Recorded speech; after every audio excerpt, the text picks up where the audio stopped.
Hello Taurus, welcome to the Plaid Sheep Oracle. Oh Taurus, your reading is so interesting. The first card out, the underlying, the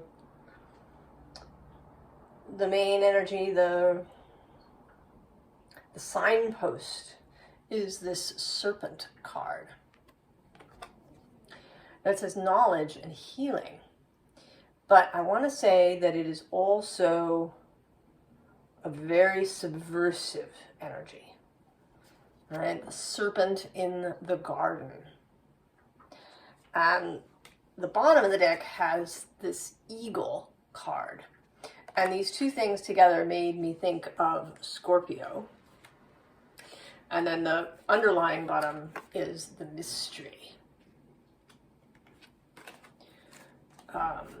As well as actually the dragon.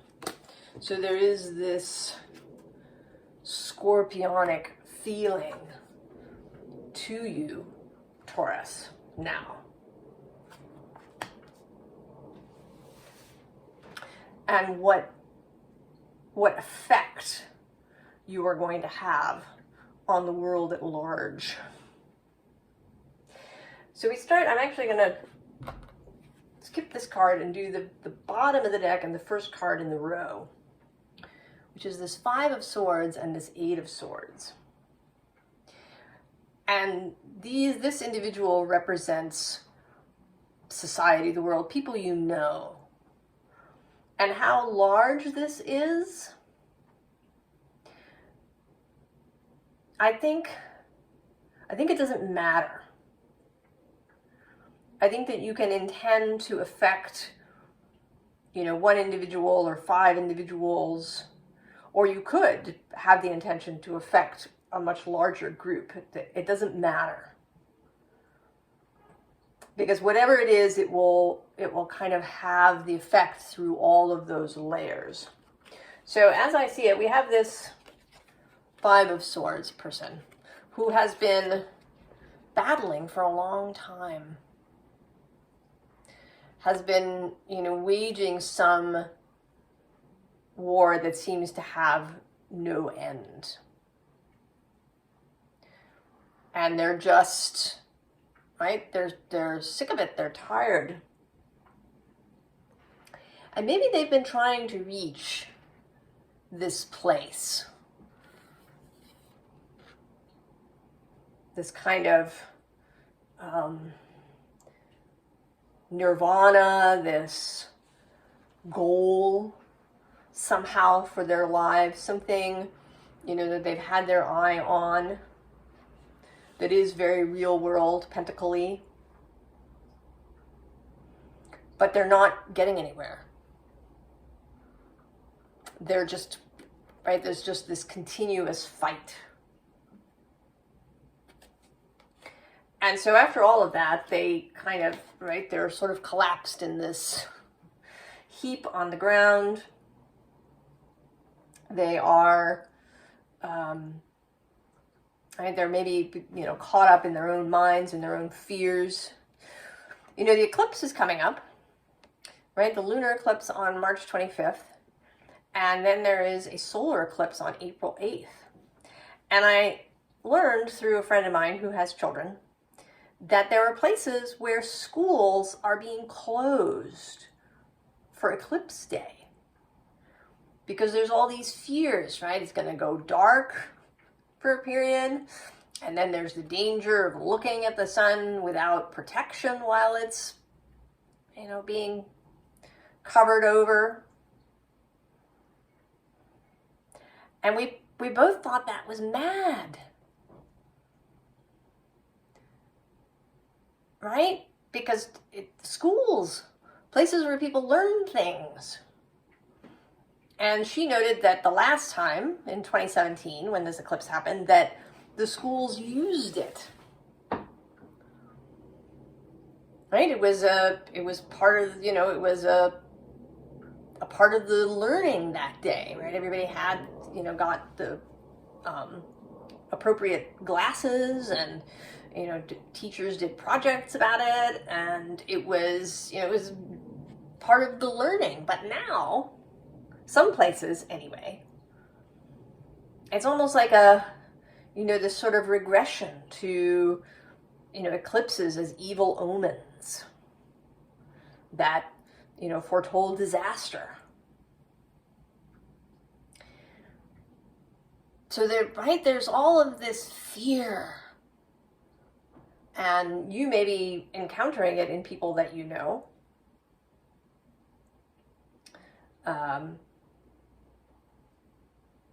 And you see beyond it. Now, on the other side of this temple, underneath, the card underneath, is magic. And below her is this Nine of Swords. So she's kind of, this magic is sort of encased, in fear and anxiety on one side, and in this, very corporeal, official kind of narrative of a material-only world. And that's where the magic is held, at least for people. I mean, she, of course, is free to go wherever she wants.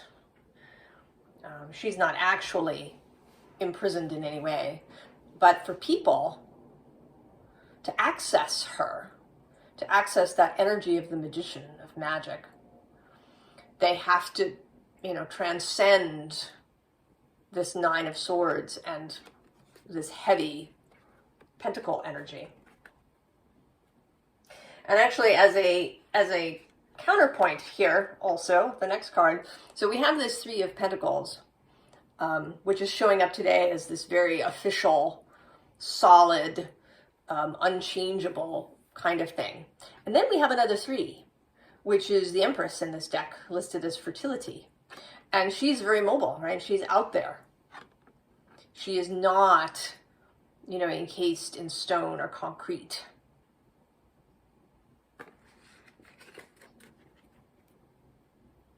So here you are showing up, and you're looking at this person, these people, this community, society, with such compassion.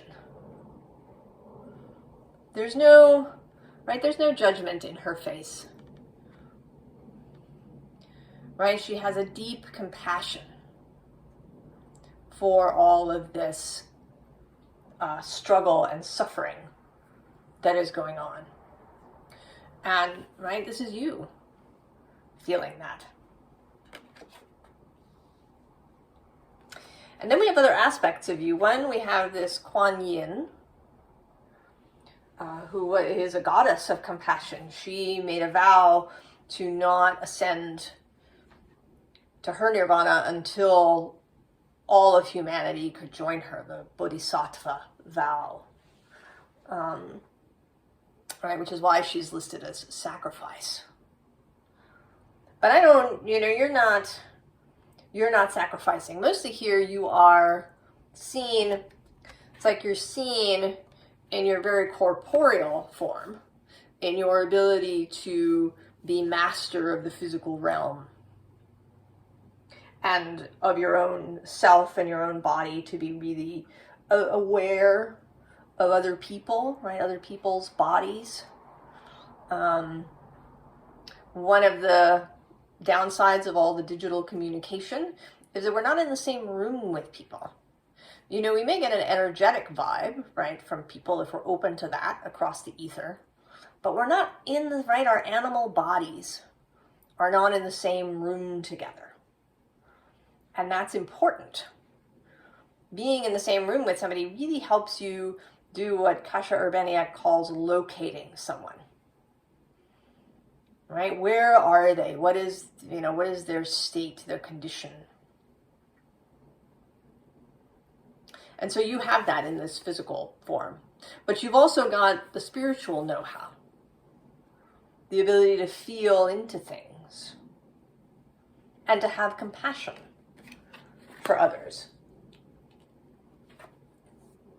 And then you are also the Prince of Cups, who is coming through here as somebody who wants everybody to join the party. Here you are, you've got your your cup of nectar, ambrosia, the gorgeous grail food of the gods in your cup. And you just want everybody to come to the party.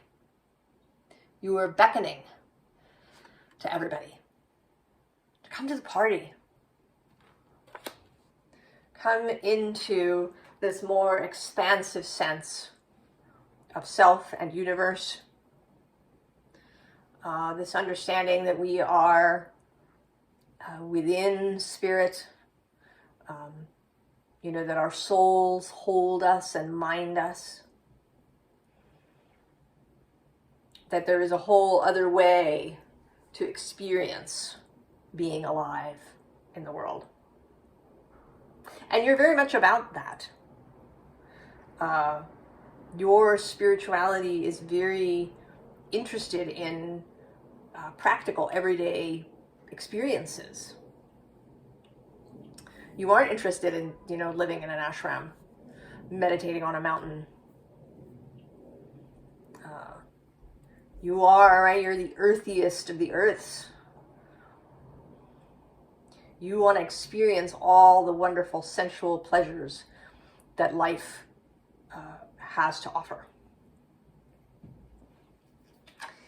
But now, right, we do have here, we have these people that you might encounter showing up again.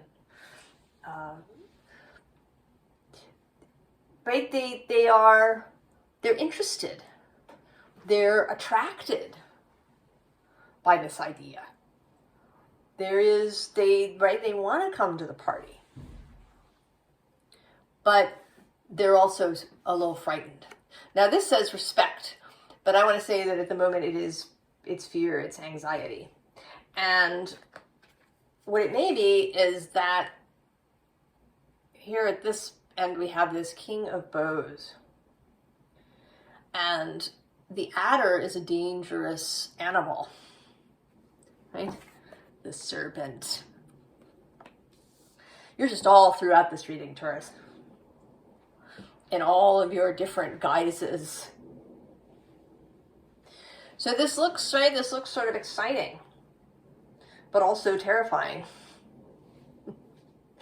And what maybe they can't see is that below what seems fearsome is this Ace of Vessels, this Ace of Cups, the waters of life, which you want to draw their attention to. And actually below that too is the Ace of Bows, the Ace of Wands, the spark of life.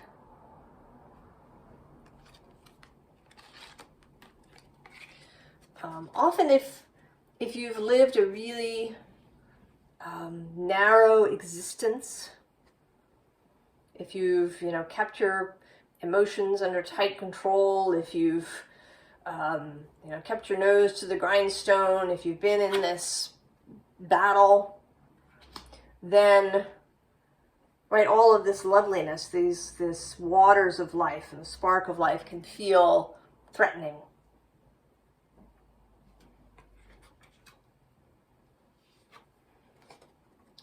Right, it can feel like a challenge, like it's something that you have to fight for.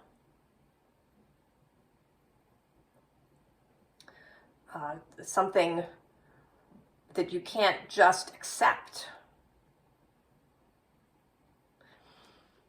Now on the plus side, Taurus, you are not alone.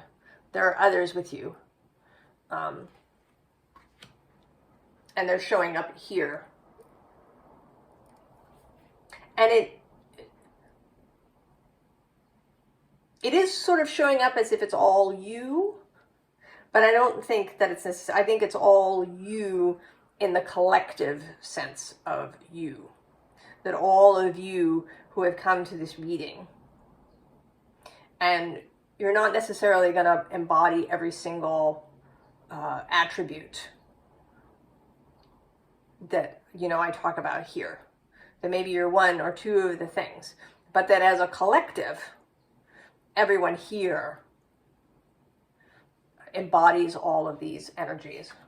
So we have the Page of Vessels, the Page of Cups, the more innocent view, the playful view, right? Kind of looking at this like, what is wrong?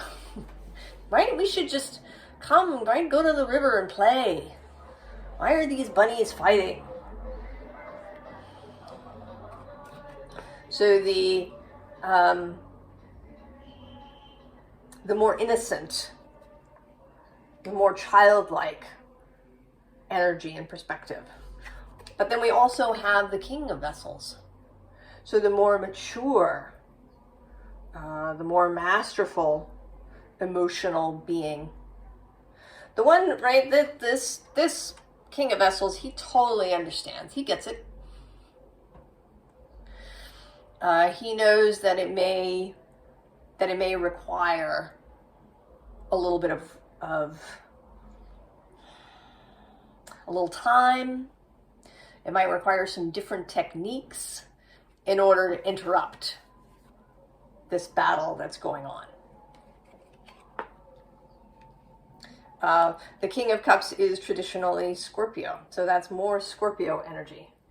And it may be that that Scorpio energy will really serve you, Taurus. The ability to understand why people end up in this state, what their fear is about, what sort of darkness they're confronting in their own minds. You, as right, Scorpio has no fear of those spaces. The King of Cups will enter any emotional state. He knows that he is balanced, that he can keep his own energy. Right, standing on his one leg. And then we have the Ancestor, who is the Hierophant in this deck. And that energy is it's the call. The wake up, the insistent drumbeat that is like the beating of the heart, that calls people back to themselves, back really to the physical self, back to those things that are truly most important. I was listening to something today, and the person was saying how, in Jungian psychology, you want to confront those shadows. You want to go and see, what are they? You want to integrate them. Because otherwise you act unknowingly. You're acting from these shadowy places. And that it could be that humanity, right, has its own, right, we have as a species, we have our own shadows that come from our history and things that humans have done on the earth and have endured. And that possibly this period of Pluto in Aquarius may open up those shadows to us. Aquarius is associated with the nervous system, right? That place where we keep things and then act from that place automatically without knowing, consciously.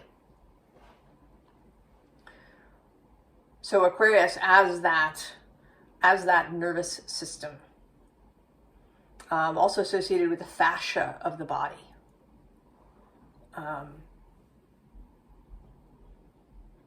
This kind of, right, what holds us. And your fascia can become stiffened and tight in various places around your body because of, what's happening in your mind and because of these stresses that you're unaware of. So now as Pluto is moving through this space, these things may become more obvious. And you, Taurus, whoever you are who's come to this reading, you are placed to help everyone who's like this.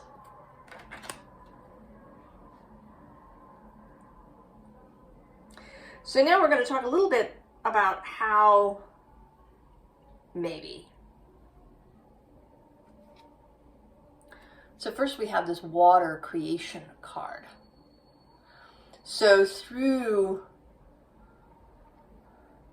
what you create in the world, and that you are creating, right, she's creating doves. Doves are flying out of her. So that what you create, whatever it is, you know, and it can be a business, but that it has this energy of peace, this energy of lightness. Below that, this energy of passion,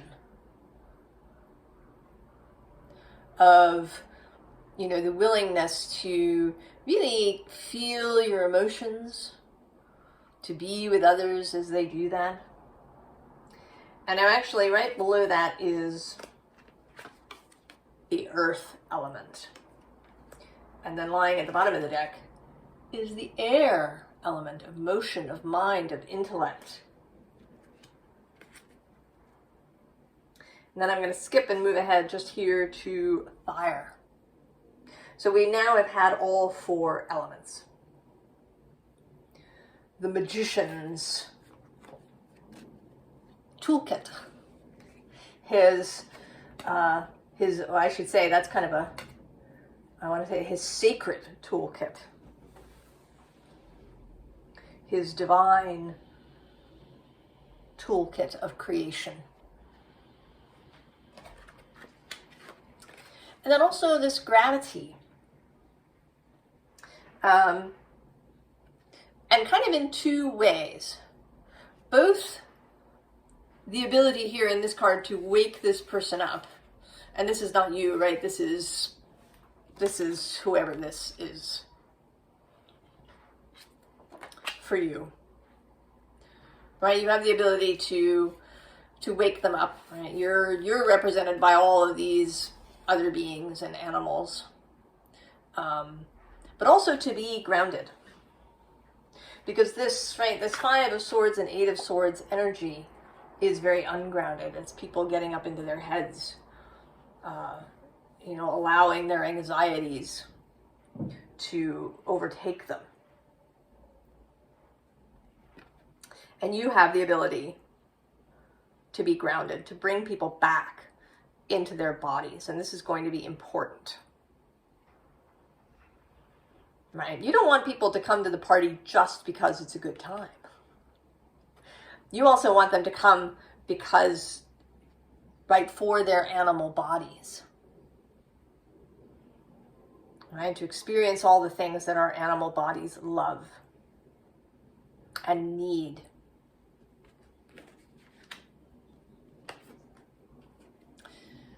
And then this lake depth card, sort of more Scorpio energy. The willingness to go into the depths with people so that they can see through your example that they can go into the depths and come back out. That they're not required to stay there, but that they do need, right, we need to go there, not to judge ourselves or shame ourselves, but to know what is there so that we can integrate it, to understand our darkness, to understand our impulses to harm one another and ourselves. Where does that come from? How do we integrate that? How do we know that, you know, the predator is necessary? That there is that necessity for life and for life to be balanced. There, right, predators must exist, like the wolves of Yellowstone. Otherwise, the whole thing is off kilter. But there is a difference between that and cruelty and malice. And violence done out of fear and rage.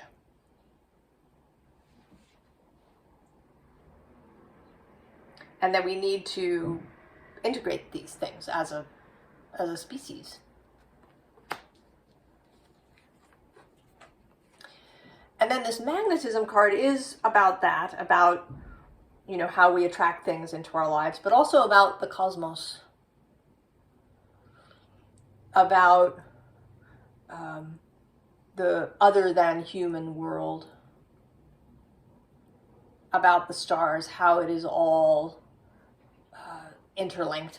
I was actually also just watching a little science video about chaos theory. So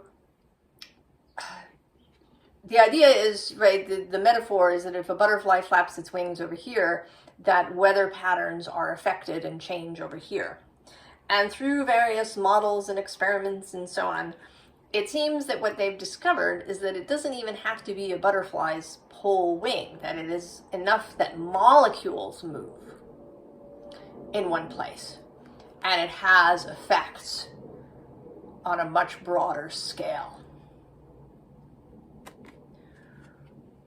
So we are really coming to understand how we are all connected, and how, you know, through a way that we, you know, currently don't understand, we are affected by energies from a great distance away.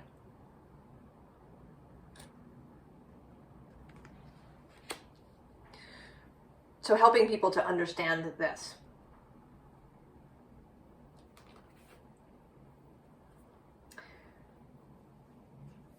So now here is a kind of very direct vision. For this grouping of people, we have this Four of Cups, sad, perhaps hopeless, feeling like, you know, things are just going downhill and nothing will get better. Really getting wrapped up, you know, in one's own stuff so that you can no longer see anything else. And then also this Seven of Pentacles. A kind of a plodding, struggling energy. You know, this person has sort of given up. This person has not, but they're not really having fun in their process. They're slogging through their day.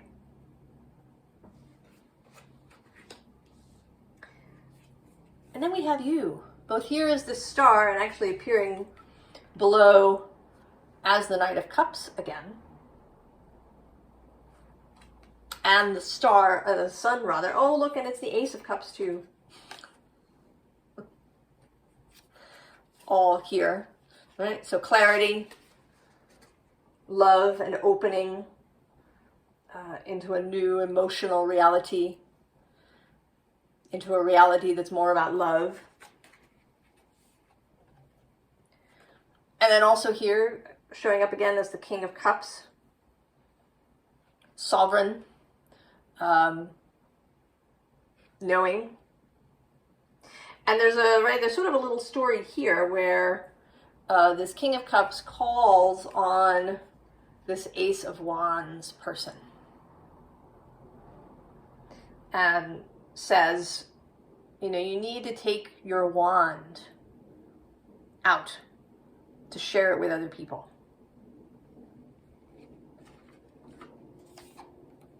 And so you get on your horse and you go as the Knight of Wands. And you are riding right towards, this person. And it may be, you know, that this person will be the easiest to reach initially. They haven't lost hope entirely. They are, you know, they may still be open to the possibility. And that may be where you want to start. If you have, you know, a number of different people perhaps in your life, or maybe you're even thinking about different communities of people, you might want to choose those who are you know, are still kind of with us, if we want to say, who are, you know, they may be struggling and they may be, you know, feeling a heavy load perhaps, but, right, they're more here, they're more present than this Four of Cups person. So I think that's a little bit of advice about, you know, who to engage with first, right? The Seven of Pentacles person might be the most open to going to the party, right? Putting down their load, taking a little break from this work that they've been doing. Whereas the Four of Cups person might not even see you standing in front of them with your cup. Right? There isn't even a cup in this one. There's these, you know, sort of lovely red fruits up here, but this person isn't seeing that at all. So some discernment is called for. But I think that, again, there's going to be a ripple effect. So in the official advice section, we have this Five of Earth, and it may be that maybe you're feeling this way, that perhaps, you know, you recognize your own gorgeous earthiness, but you feel a little isolated maybe, or you feel if you're feeling a little insecure, a little shy, perhaps, about, you know, doing this, about inviting people to the party. Right below that, the Hierophant, there you are, in all your full glory. And actually right below that is the King of Water.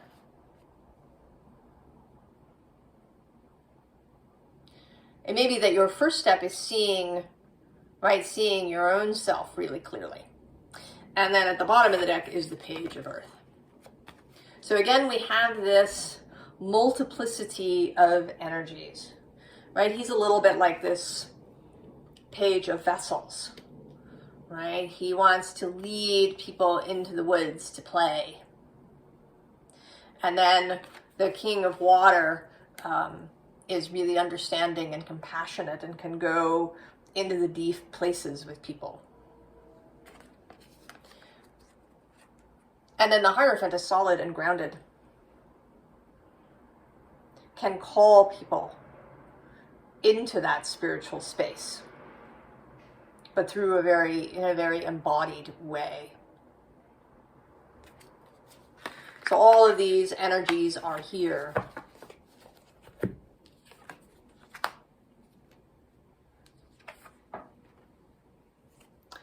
And then there's also the Eight of Water. And this feels a little bit like patience.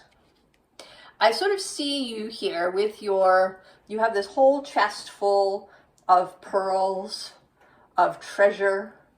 Right, somewhere here with you is probably also a barrel of this nectar, ready to be shared with people.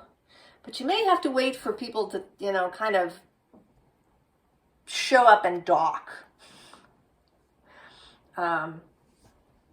There may be a little patience required. That you not be the bull in the china shop. That you take your time. And in some cases, allow people to come to you. Right? That's another aspect of this magnetism. To open your door and allow people to be drawn to you rather than going and chasing people. And then with this Ten of Air, to keep that lightness, to keep the sense of play and joy and fun. That this is not meant to be some Herculean labor for you.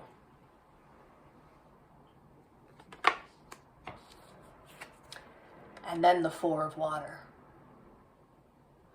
And this is kind of another two-way card, that you are both this person, this mermaid, handing over the pearl, offering the pearl to others, but you are also being offered the pearl.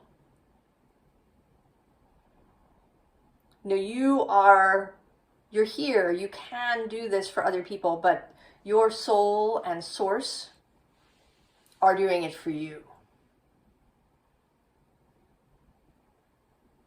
So when, you know, maybe when you, right, if you have moments where you're feeling a sense of futility perhaps, or you get caught up in something, the pearl of source is always there for you as well, Taurus.